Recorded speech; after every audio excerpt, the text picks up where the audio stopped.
and welcome. This is Borno Restoration, where we give you updates on development from across Borno State. I am Jesse Tofida. All this will come your way after we bring you the latest on Borno today.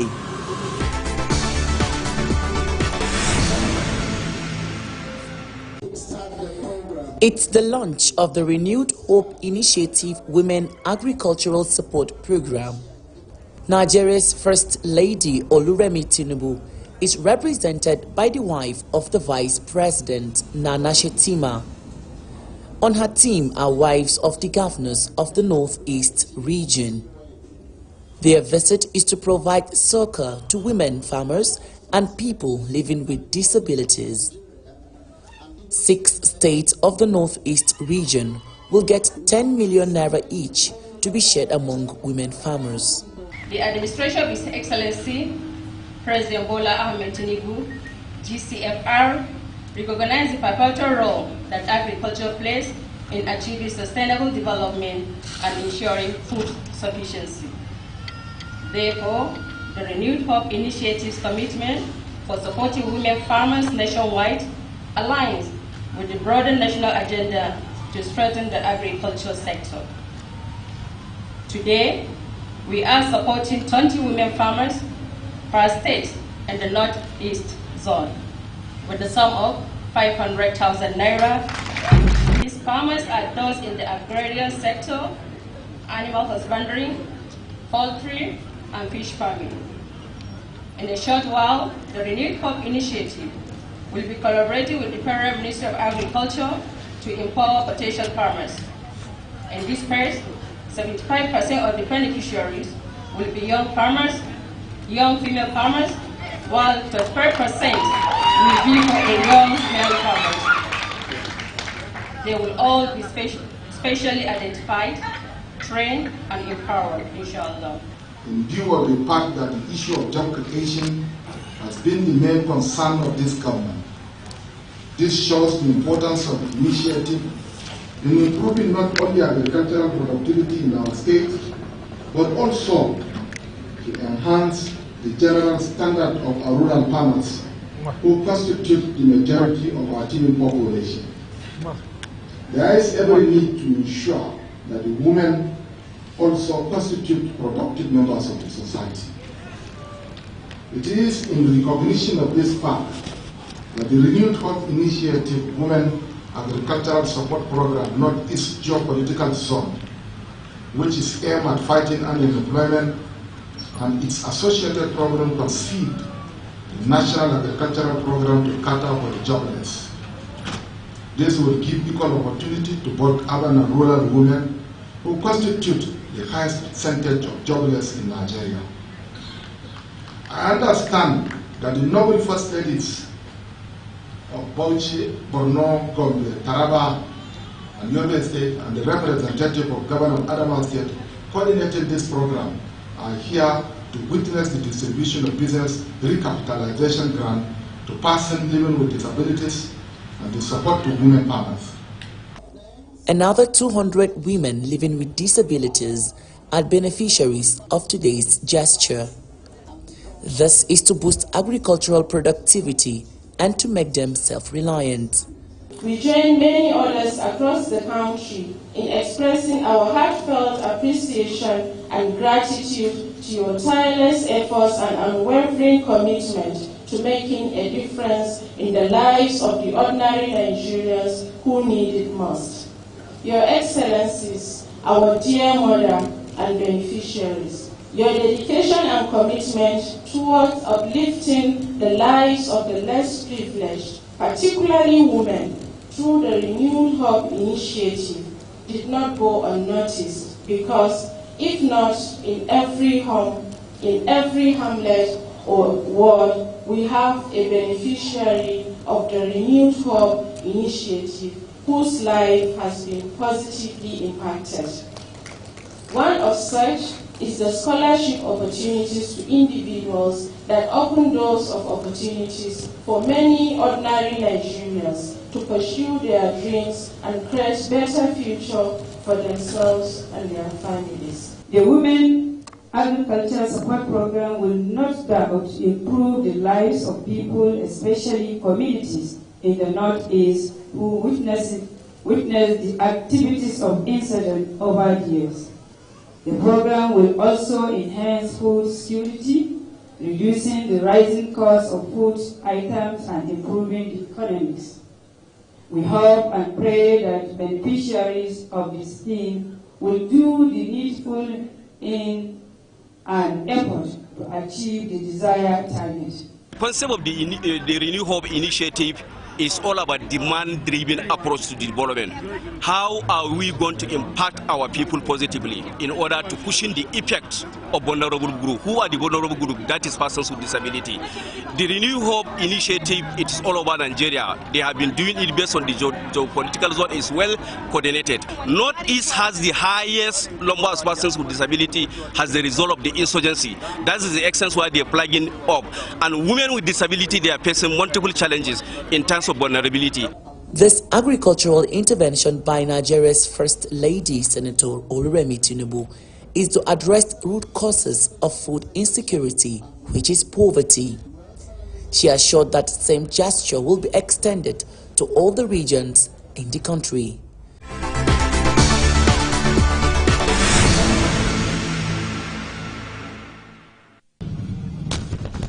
For 12 years now, conflict has left more than 2 million people displaced in northeast Nigeria, making it one of the world's most complex humanitarian emergencies. As people fled their homes in search for safety, they also lost their means of livelihood, and many of them struggle to meet their daily needs.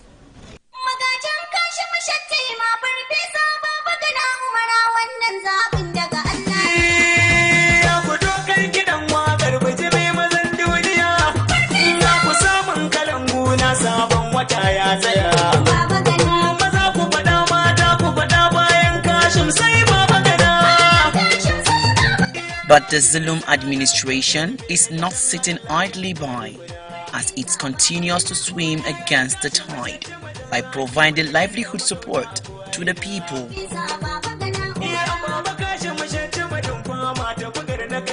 The year started with a series of activities by the Zulum administration to see how survivors of the insurgency are catered for.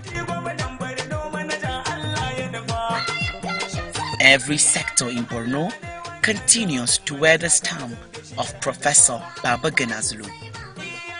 From security to education, health, agriculture, infrastructure, and human capacity building, it has been all-round development. Another sector that has been revived by the Zulum administration is the Ministry of Transportation. This is because of the increase in the population occasioned by the Boko Haram insurgency, which made resources to commute seems grossly inadequate. The state governor Babagana Zulum inaugurated 90 buses to boost the capacity of the Borno Express, which is a public transport service owned by the state government. These buses are to provide affordable means of transportation to the people of the state. I take a visit to the Borno Express Terminus to see how things are faring. At the gate, I had to pay my dues before proceeding into the terminus. On arrival, I met Mohammed Dahaya, Director Operations and Town Service of the terminus, who took me round the station. As you can see, this is the Borno Express main terminus building. This is the main terminus building. It was built by the then military administrator of Borno State, Lieutenant Colonel Buba Marwa, in 1991. Precisely, that is to say that this building has now been in place for over 31 years. Was it like this before? Certainly it wasn't. It is with the coming of the new general manager, Alaji Grema Zanakari, that this place is looking like this. It has never been interlocked. It has never even been painted within those 31 years, I am telling you. And today, at least, God in His infinite mercy, the Borno Express terminal is now having a very good look.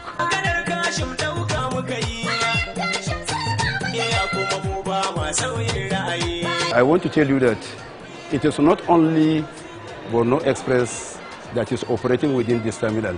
All the sister agencies that comes into the state are also having an offices here, and they are being given free of charge.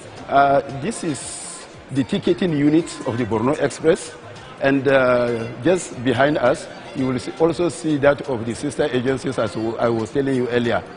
Here, as you can see, it is the ticketing unit where if you want to board a bus, all you need to do is to come in, collect a ticket like today, then by tomorrow you will only be shown your vehicle and you board it to where you intend to make your journey. So you can see it just as it has been labeled.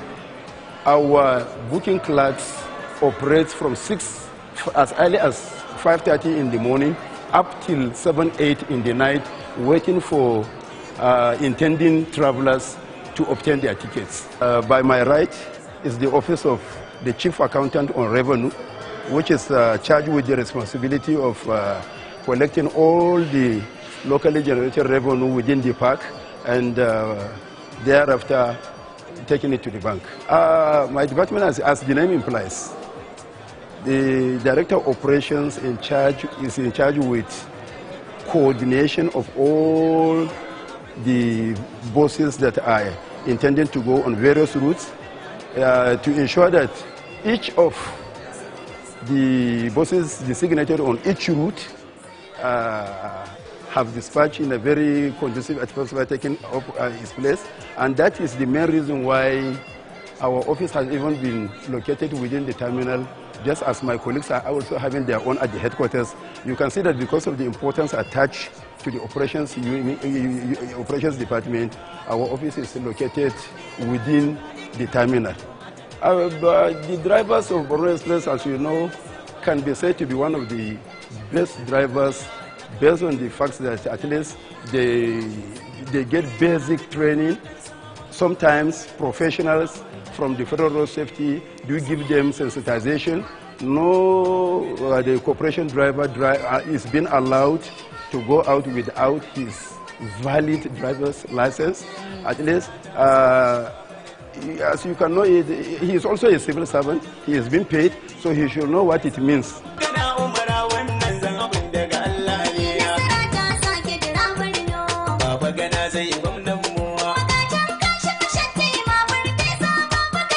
The Terminus manager, Saminu Yakubu, told us about the new guest house build for commuters.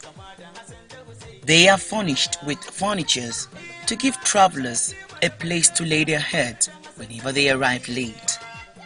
Every staff of Borno Express have his own star office and have his schedule of work, because before you can see us outside. We have no enough of offices. Even where to stay is not much for the staff of the Borno Express. But Alhamdulillah, with outcoming of our super general manager, Alhaji Girema Zanakari, Borno Express has come back to her life, because each and everything has changed to the destiny of the new chefs. I'm in charge of each and every person in the terminus, including the staff and even the passengers used to come, because I used to come as early as 5 to 6 o'clock in the morning, and I'm not closing office till 9 o'clock in the night. So whatever my schedule is, I have to see, and everything has moved according to for example, if I come as early as possible, I have to look for my booking clerk. We arrange how to give the passengers ticket, we arrange how to put the passenger inside their vehicle and the destination of the vehicle, just to see that each and everything has moved successfully. Indeed, the Zulum administration is the best Borno has ever had, and very soon the state will regain its past glory as the home of peace.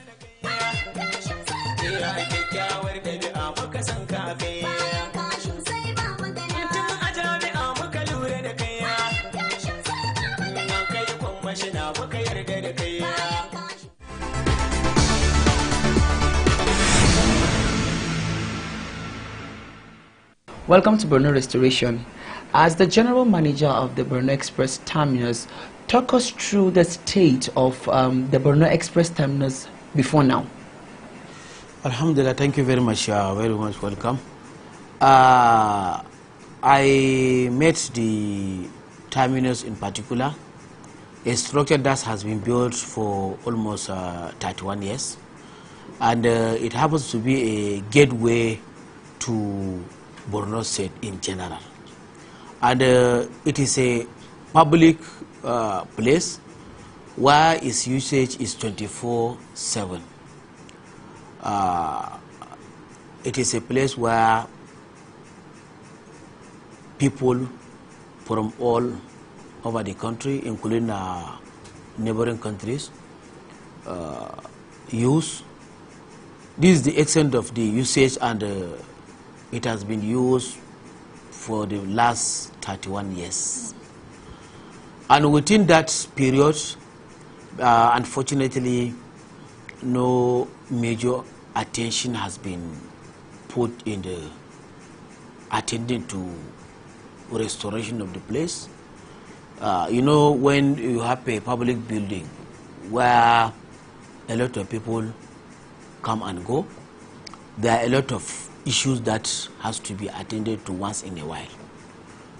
Typical example is the issue of toiletries.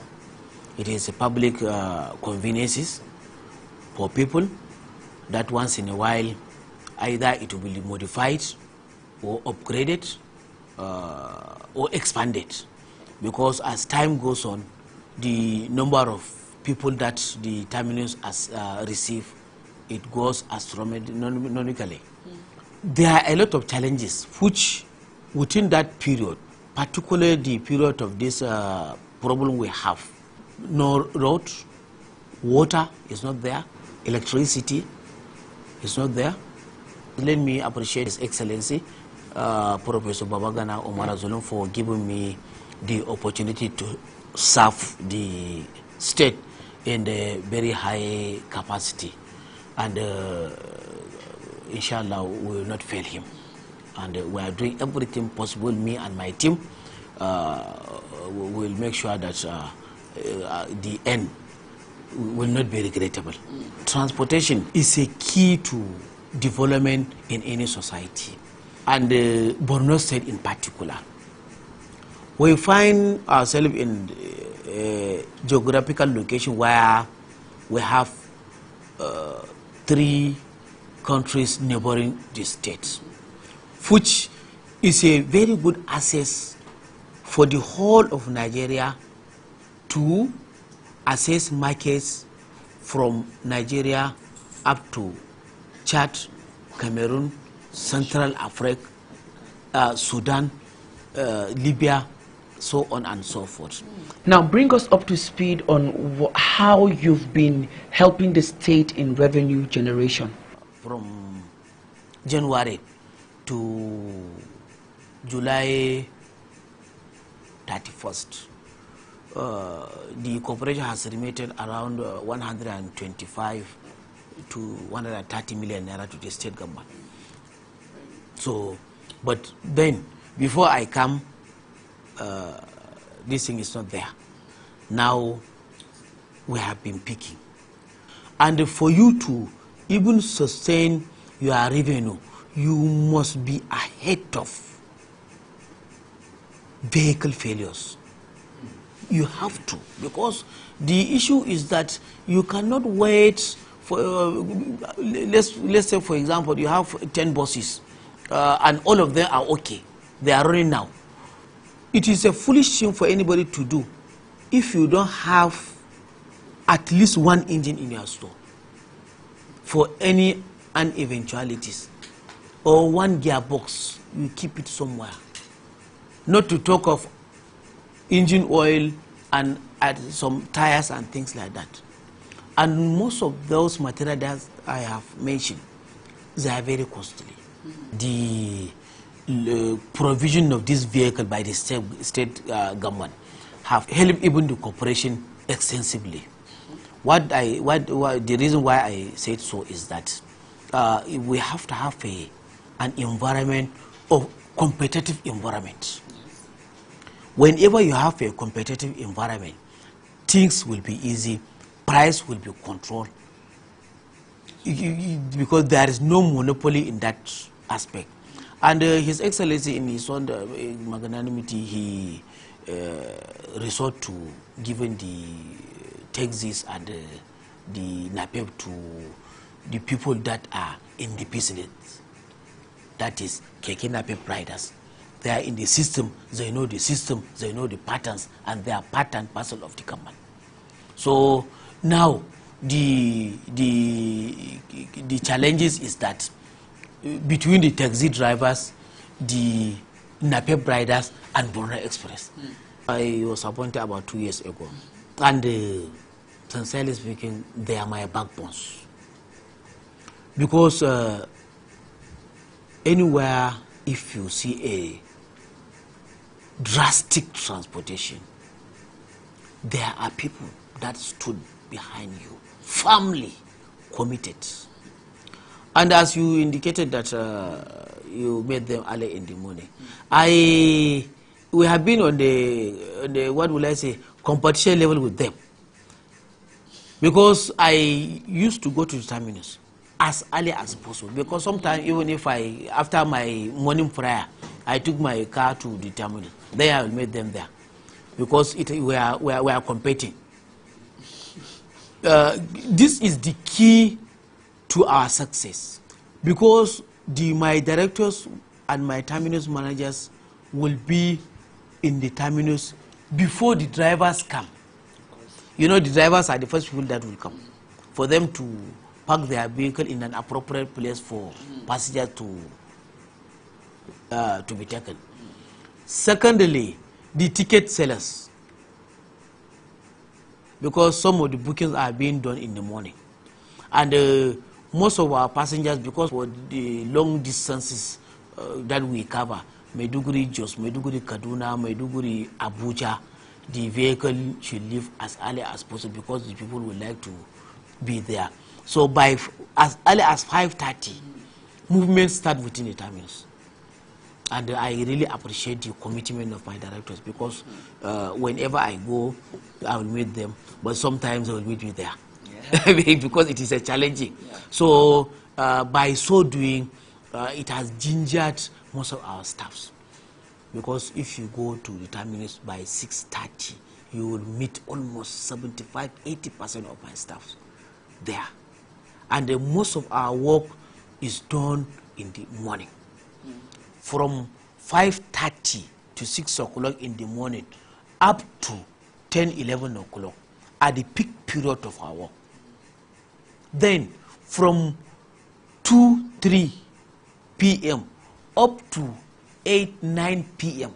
are the peak period of our work. Why? The first one is when our vehicles are going out.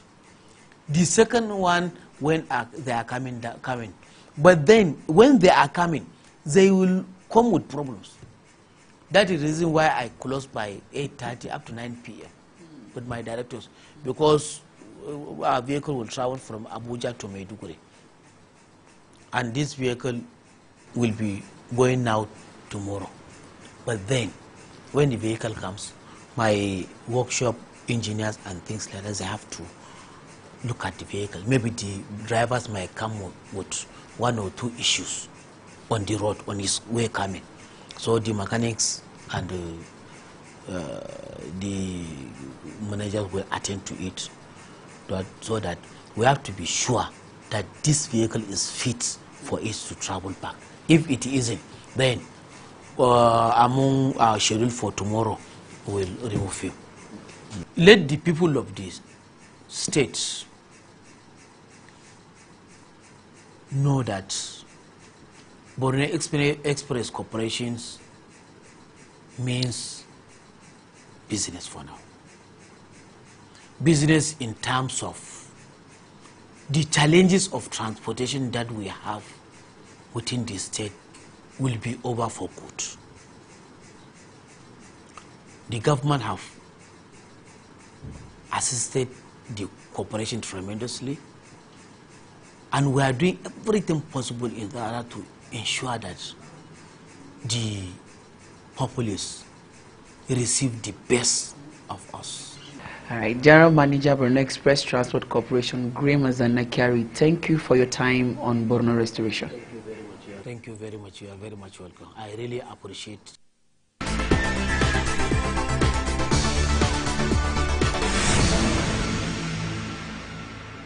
And that's our package on this episode of Borno Restoration. Many thanks for watching. I am Jessie Tafida. See you next time. Bye-bye.